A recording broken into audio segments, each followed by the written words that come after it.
Hello, good evening. कैसे हो आप सभी? उम्मीद करता हूँ कि आप स्वस्थ होंगे।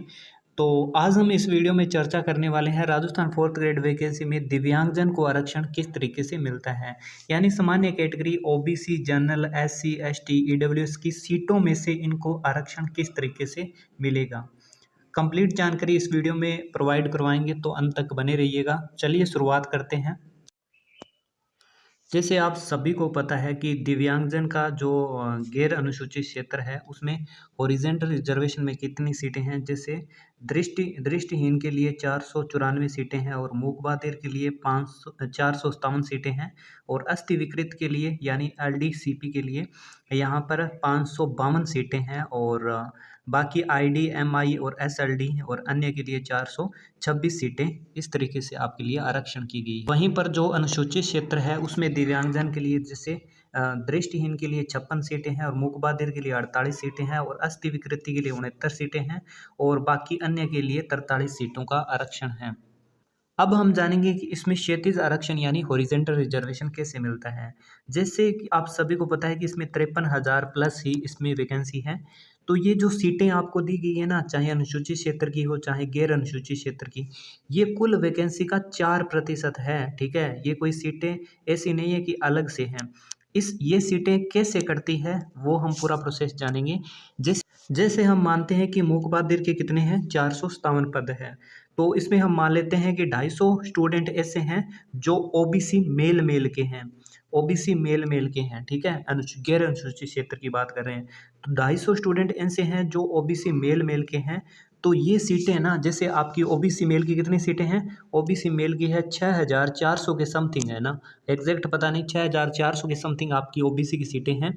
तो उसमें ये जो 250 स्टूडेंट मिले हैं ना, जो मूकबधिर के, तो वो सीटें ना इसी मेल की कैटेगरी से कटेगी। और उसके बाद हम देखते हैं कि जैसे मूकबधिर में 50 स्टूडेंट ऐसे हैं जो आपके ओबीसी फीमेल की हैं। तो ओबीसी फीमेल की कितनी सीटें हैं, 2000 प्लस सी सीटें हैं ओबीसी की। तो ये जो 50 जो सीटें हैं ना, ये जो मूकबधिर की है वो किस में से करती है, वो आपके इसमें से करती है, आपके ओबीसी फीमेल में से ही कटेगी। इसी तरीके से हम देखते हैं कि चाहे जनरल की मान लेते हैं कि 400, इसमें मूकबधिर में 400 स्टूडेंट जनरल के मिल गए। तो वो 400 सीटें ना, जितने जितने यानी मेल मिलते हैं तो वो जनरल मेल से कटती है और जितनी फीमेल कैंडिडेट मिलते हैं ना, उतनी ही फीमेल कैंडिडेट की सीट कटती है। तो ये कोई सीटें आपको दे रखी है, ये कोई अलग से सीटें नहीं है, ये आपकी वैकेंसी से कटने वाली सीटें हैं।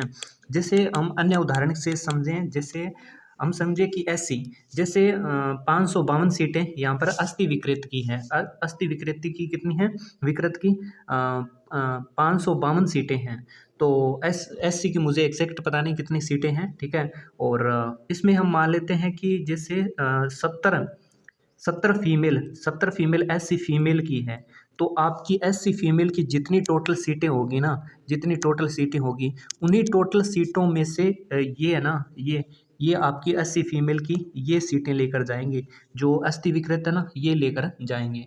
तो इस प्रकार होता है इसका रिजर्वेशन। यानी जितने कैंडिडेट जिस कैटेगरी के मिलते हैं ना, उसी कैटेगरी में से अगर फीमेल है तो फीमेल की सीटें कटती है, अगर मेल है तो मेल की सीटें कटती है। तो इस तरीके से क्षैतिज आरक्षण होता है इसका। उम्मीद करता हूँ कि ये बात आप सभी को पूरी तरीके से समझ में आ गई होगी। आप जो आपकी सीटें समझ रहे हैं ना, जैसे ओबीसी आप समझ रहे हैं कि 6,400 के समथिंग है। तो ये एग्जैक्ट सिर्फ ऐसा नहीं है कि ये सिर्फ ओबीसी मेल हम मानते हैं कि ओबीसी की 6,400 के समथिंग सीटें हैं। तो ऐसा नहीं है कि ये सीटें सिर्फ ओबीसी मेल, यानी जो बिल्कुल सही है, कोई भी दिव्यांगजन नहीं है, ऐसा नहीं है कि सिर्फ ये उनकी सीटें हैं। इन सीटों पर दिव्यांगजन का भी हक होता है, ठीक है। और जनरल की जैसे हम मान लेते हैं कि जनरल फीमेल की 3,000 के समथिंग सीटें हैं।